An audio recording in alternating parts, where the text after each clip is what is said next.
Sáquennos de aquí. Entrevista a María Sima. Nicky Elch. Editorial. Gratis lo recibiste, gratis ofrécelo. Dedicado con amor a todos aquellos que aún han de experimentar el amor de Dios.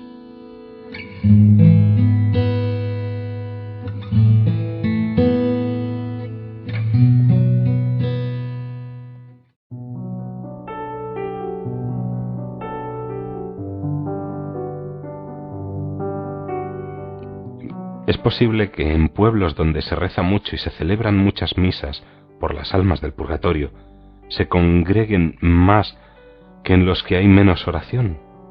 Sí, definitivamente. Las almas se acercan más a sus familiares si los vivos rezan mucho, con la esperanza de que parte de esas oraciones sean para su beneficio. En muchos casos los creyentes las escuchan y en ocasiones hasta pueden verlas. Y los sacerdotes y las personas con autoridad deben hacer saber a su gente que es normal tener novedades de sus familiares o amigos cercanos difuntos. En este mundo tan secularizado, muchas veces escuchar voces implica erróneamente una enfermedad mental, y esta idea es claramente obra de Satanás. Es cierto que algunas veces las voces se deben a enfermedades mentales, y otras veces son obra del maligno. También hay muchas que son buenas y son un gran don, pero se exagera abiertamente el concepto que generalmente se tiene de que escuchar voces implica exclusivamente una enfermedad mental, y se ocasiona mucho mal a personas muy sensibles y buenas. Se requiere discernimiento y experiencia para ser de ayuda en estos casos, y la mayoría de los especialistas de hoy en día no están lo suficientemente informados en el tema.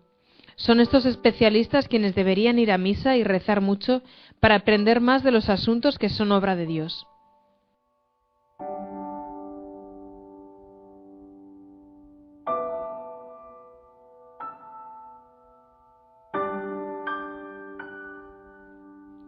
En su opinión, ¿se celebran suficientes misas por las almas de los familiares y amigos difuntos que se encuentran en el purgatorio?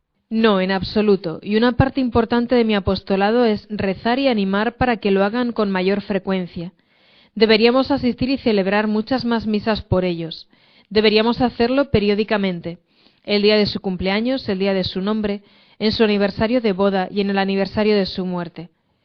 También cuando nos demos cuenta de que estamos pensando mucho en ellos.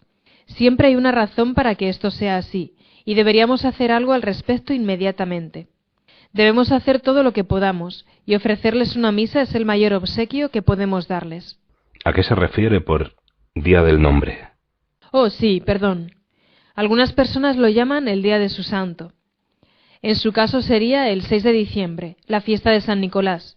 Si les enseñáramos a los niños de hoy acerca de sus santos, en lugar de llenarlos con regalos materiales en sus cumpleaños, ¿no los ayudaríamos mucho más a prepararlos para la vida?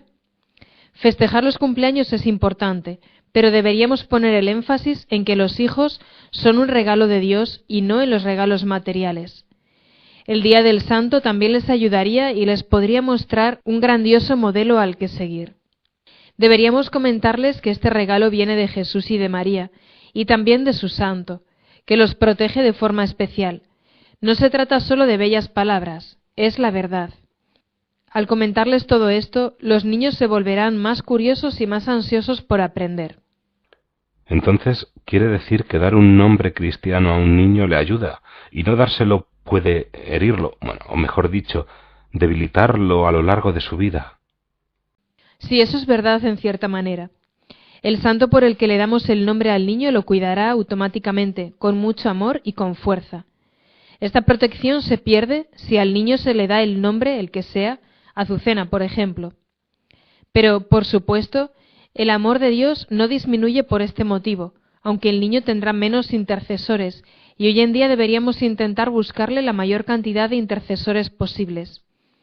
Estoy segura de que Dios se entristece si le negamos a un niño un intercesor poderoso. Debemos brindarles a nuestros hijos todo lo que está a nuestro alcance para su felicidad y plenitud, siempre que sea posible. ¿Le han comentado las almas del purgatorio algo que no les gusta de las misas y que las entristece. Sí, el así llamado signo de la paz y agarrarse de las manos durante el Padre Nuestro son dos ejemplos. Tienen lugar justo después de la consagración, precisamente cuando deberíamos estar concentrándonos solamente en el Señor. Es entonces cuando Jesús se encuentra más cerca de nosotros, y es entonces cuando todos nos dispersamos, buscando a quien saludar, en lugar de quedarnos en oración profunda con Él, sin interrupciones, sin distraernos con alguien a quien casi no conocemos. Es como traer los rituales sociales dentro de la Iglesia, en lugar de acercar a Jesús más profundamente a los fieles. Digo, alguien a quien casi no conocemos, para que no bajemos la guardia. Son precisamente los lugares más sagrados donde más se infiltran los seguidores de Satanás, y el contacto físico fortalece enormemente las maldiciones que desparraman. Qué felices se sienten cuando toman de las manos o incluso abrazan a los fieles justo cuando se han distraído de la presencia de Jesús. El peligro acecha generalmente detrás de una falsa familiaridad o una unidad forzada. Esta forma de proceder, combinada con la falta de confesión, hace que las misas de hoy en día sean una caza fructífera para quienes han elegido atormentar a los seguidores de Cristo. Debemos rezar el Padre Nuestro solamente con quien nos dio la mayor de todas las oraciones, e ir a saludar y a dar la mano fuera más tarde, cuando tengamos tiempo y podamos elegir con quién hacerlo. Ser una verdadera persona de oración y prudente no implica no ser sociable o tener prejuicios. Y también está el aplauso, por supuesto, que es lo peor de todo. Las parroquias son para rezar. Jesús se encuentra en el tabernáculo, y nos tomamos tiempo para aplaudir simplemente a otro hombre por haber dicho algo o haber hecho algo que es simpático, correcto o con fuerza. No, al aplaudir ponemos en peligro al sacerdote, o a quien dijo esa frase simpática, y elevamos su ego en lugar de ayudarlo en su humilde misión de acercarnos a Jesús. Esto está mal. Está en contra de la devoción que debemos enseñar a todos, y en especial a los jóvenes en la actualidad. Todos los jóvenes se cogen de las manos y aplauden en la escuela, y debemos mostrarle que las parroquias son solamente para encontrarnos con Dios Padre, Dios Hijo, Dios Espíritu Santo, Jesús y María, para nada más. Fueron las propias almas quienes dijeron que el signo de la paz y agarrarse de las manos les era algo problemático. Sí, así es. ¿Han dicho algo de los ministros extraordinarios de la Eucaristía? Sí. En condiciones normales, solamente las manos consagradas de los sacerdotes pueden distribuir la comunión. La ley de la Iglesia dice que debe hacerse así salvo que haya circunstancias extraordinarias, como que el sacerdote estuviera enfermo en cama. Extraordinarias no se refiere a que los fieles deban esperar 2 minutos en lugar de 10 para recibir la comunión. Siempre debemos prepararnos en oración para recibir a Jesús, y las personas que insisten en hacer todo lo más rápido posible no saben el privilegio enorme y la fuente de gracias y de protección que obtenemos al recibir a Jesús. Si alguien necesita pruebas de que a Dios no le gusta el modo atolondrado en que hoy en día se hacen uso de los ministros extraordinarios de la Eucaristía, puedo contar la siguiente historia sobre algo que ocurrió muy cerca de aquí hace poco tiempo. No hace mucho falleció una mujer que solía repartir la comunión y que había inducido a otras muchas mujeres a que obraran igual. Yo no la conocía muy bien, pero había oído hablar mucho de ella. Antes del funeral, el ataúd estaba abierto para que la familia y los amigos pudieran despedirse. En el momento previsto se cerró el ataúd. Pero antes de que hubiera transcurrido 1 hora, un pariente cercano llegó tarde y le pidió al sacerdote que por favor lo abriera brevemente para poder despedirse de la difunta, al igual que el resto. El sacerdote accedió, y con 1 o 2 personas presentes levantó la tapa y miró dentro. Fueron testigos de algo que no era lo que habían visto un rato antes. Las manos de la mujer se habían vuelto de color negro. Este signo para mí, como para el resto, fue una confirmación de Dios de que las manos no consagradas no pueden distribuir a Jesús durante la comunión. Por otro lado, el llamado altar del pueblo también es algo que deleita a Satanás. Jesús, presente en el tabernáculo, debería estar siempre en el centro de la iglesia. Al dar la vuelta al altar sucedieron varias cosas. Para empezar, la concentración de los fieles en Jesús se disipó por tener ahora la cara del sacerdote entre medias, y la cara, como todo el mundo sabe, es el punto de comunicación más fuerte entre las personas. Solamente durante la homilía deberían concentrarse los fieles en el párroco, en su palabra y en su rostro. Al dar la vuelta al altar, se dejó a Jesús en un lugar secundario, lo que dio como resultado el que se lo dejara en un costado y luego, por último, como sucede hoy en día, en muchas iglesias, totalmente separado, en un ala distinta o hasta en una habitación totalmente separada. Precisamente esto es lo que Satanás tenía en mente desde el principio: deshacerse de Jesús. Hay otros casos de revelaciones privadas en los que también se han expresado quejas sobre estos asuntos, similares a lo que las almas le han dicho. Así es. Una aparición mariana que me comentó alguien de confianza confirma ciertamente lo que las almas dicen. Esta aparición tuvo lugar durante el transcurso de una misa, algunos minutos después de la consagración. Nuestra madre se le apareció a la vidente que se encontraba allí como lo hace habitualmente. Sin embargo, en esta oportunidad no rezó ni habló con la vidente y desapareció segundos después de bendecir al pequeño grupo. Cuando las demás personas presentes le preguntaron por qué había ocurrido todo tan rápido, su respuesta, con un movimiento de la mano, fue: porque Jesús estaba parado allí. Entonces, si nuestra madre no cree que sea apropiado comunicarse con alguien mientras nuestro Señor está presente en cuerpo y sangre, ¿cómo se atreve alguien a interrumpir nuestra comunicación con Él? Y recientemente se ha publicado que distribuir la comunión en la mano era la cuarta advertencia dada a la religiosa que vio a nuestra madre en Akita, Japón. Escuchar esto me puso muy contenta. En su opinión, ¿cada cuánto deberíamos asistir a misa? Todos los días. ¿Se sorprende? No se sorprenda. Para acercarnos más a Dios, debemos primero buscar tiempo para Él con un poco de disciplina. ¿No nos regaló Él la vida y el tiempo? Entonces, ¿tanto nos cuesta devolverle una parte de cada día a cambio? Sé que la sociedad actual nos tiene a todos programados para correr de un lado a otro con innumerables excusas para negar lo que necesita el tercio de nuestro ser, que consiste en lo espiritual. El hombre necesita alimento tanto para su cuerpo como para su mente y para su vida espiritual. Si se ignora alguna de estas tres dimensiones, nunca podremos alcanzar el equilibrio y la plenitud, y por lo tanto permanecemos incompletos.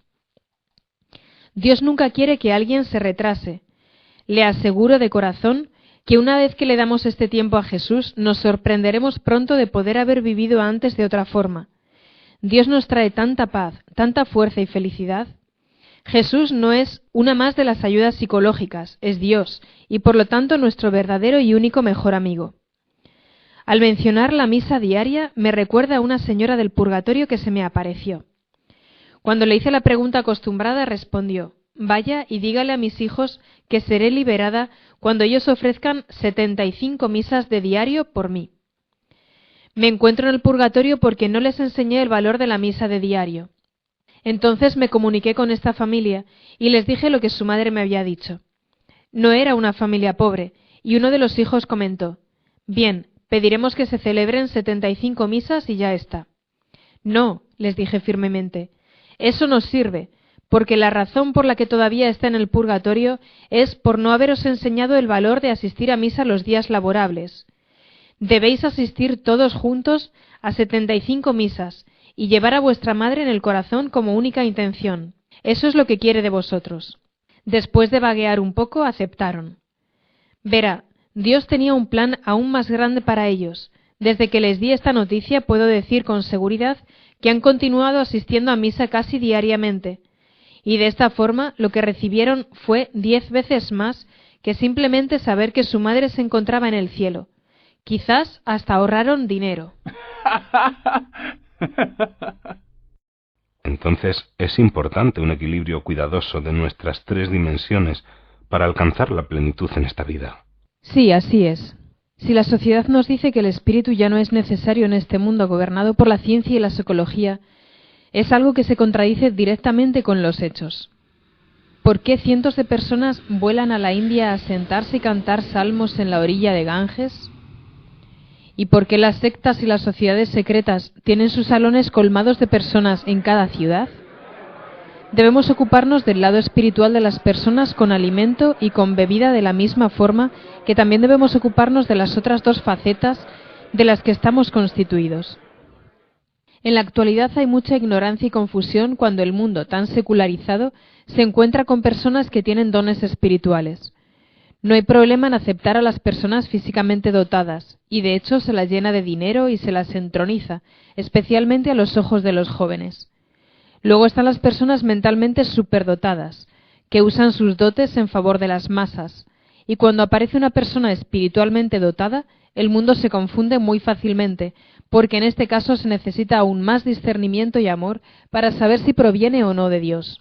La mayoría de las personas han oído hablar, al menos, que los poseídos por el demonio logran en ocasiones una fuerza física enorme y grandes habilidades. No muchos saben que Satanás era el más inteligente de todos los ángeles, y que puede fácilmente, por lo tanto, unir sus fuerzas con aquellas personas a quien el mundo de hoy reconoce como las más inteligentes. Y cuando se da el caso de una persona con unos especiales y delicados signos espirituales, muchas veces la relegamos a un manicomio, excepto en el caso de que ofrezca lo que a nosotros tanto nos gusta, como por ejemplo, éxito, dinero, poder, amor falso y demás. Cuando buscamos quiénes son los más queridos y a los que de verdad se les respeta, veremos que siempre se trata de aquellos que acompañan sus dones especiales con la humildad, porque han sabido reconocer que lo que tienen es solamente un regalo de Dios, y que por lo tanto son meros vehículos de su grandeza. La persona dotada físicamente también debe ocuparse de su mente y de su alma, así como quienes recibieron una inteligencia elevada deben ciertamente ocuparse de su cuerpo y de su alma. Por lo tanto, las personas dotadas espiritualmente también deben ocuparse de su parte física y mental. Dios siempre quiere que haya humildad y equilibrio en todo lo que hacemos. El equilibrio es muy importante. La Santa Misa es el lugar en donde se unen en forma perfecta estas tres dimensiones: la verdadera presencia de Jesús para el alma, la palabra y otras enseñanzas para la mente, y el pan y el vino para el cuerpo.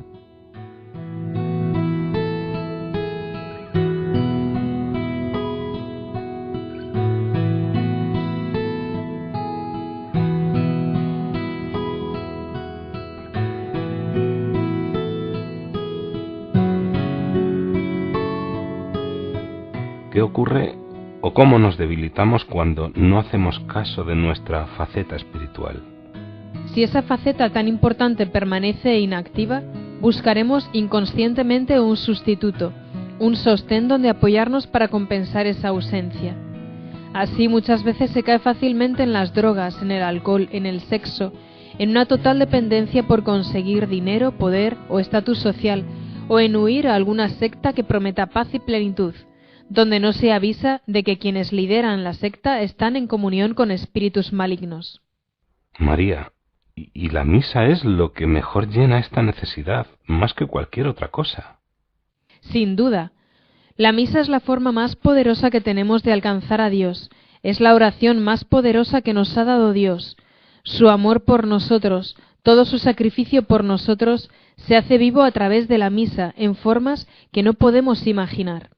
¿Qué es entonces lo más acertado que podemos hacer por las almas difuntas cuando se trata de ofrecer una misa por ellas?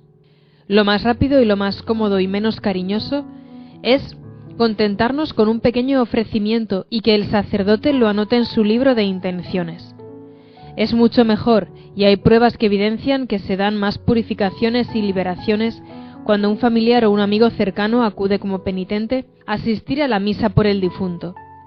Lo mejor para ayudar a las almas es pedir que se anote el nombre del difunto en el libro de intenciones y que alguien esté presente para que interceda por él. Esta es la forma más completa, la más precisa, la más pura y la más afectuosa de todas. En cuanto al hecho de escribir sus nombres en el libro de intenciones, lo mejor sería que solamente pidiéramos por un solo nombre en cada misa. Sé que hoy en día, debido a la gran falta de sacerdotes y por lo tanto de misas, a veces es casi imposible. Lo más usual en la actualidad es inscribir unos 3 nombres. Pero entonces, ¿cuál es la diferencia con anotar 30 nombres por misa? En especial hoy, que las parroquias necesitan tanto de fondos. Debería ser un solo nombre. Yo encargo las misas en el monasterio carmelita de Fátima, que no solo me aseguran que solo piden por una sola persona en cada misa, sino que también tienen una gran necesidad de fondos. Si queremos hacerlo bien, hay que recordar que el tiempo y el espacio no juegan ningún papel, por tanto, no es necesario asistir a la misa que se encargó por aquella persona. Si tenemos presente este dato, podremos evitar muchos conflictos a causa del calendario o aliviar los inconvenientes de los desplazamientos. Cuando se trata de tiempo y espacio, hay que tener presente que Dios es Dios. He visto en muchos casos que las purificaciones ocurrían mucho antes de que se celebrara la misa.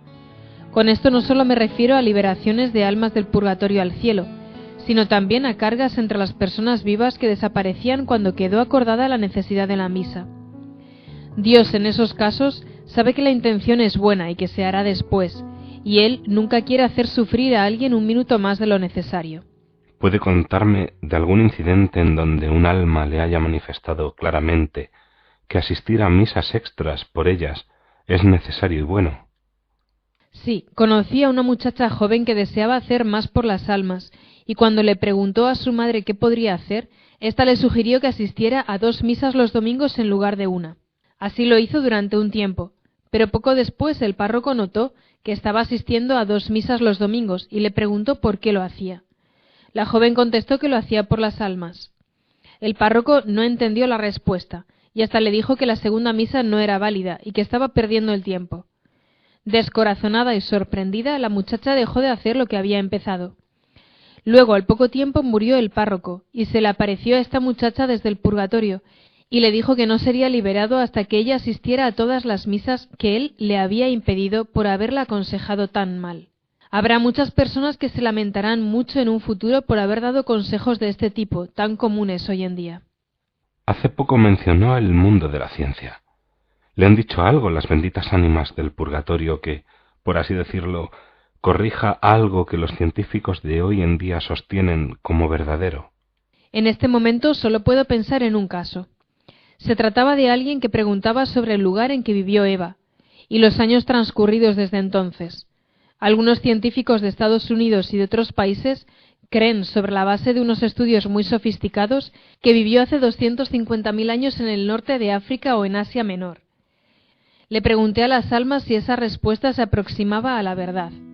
Me dijeron que era un error, lo que significa que aquellos científicos aún tienen mucho que investigar.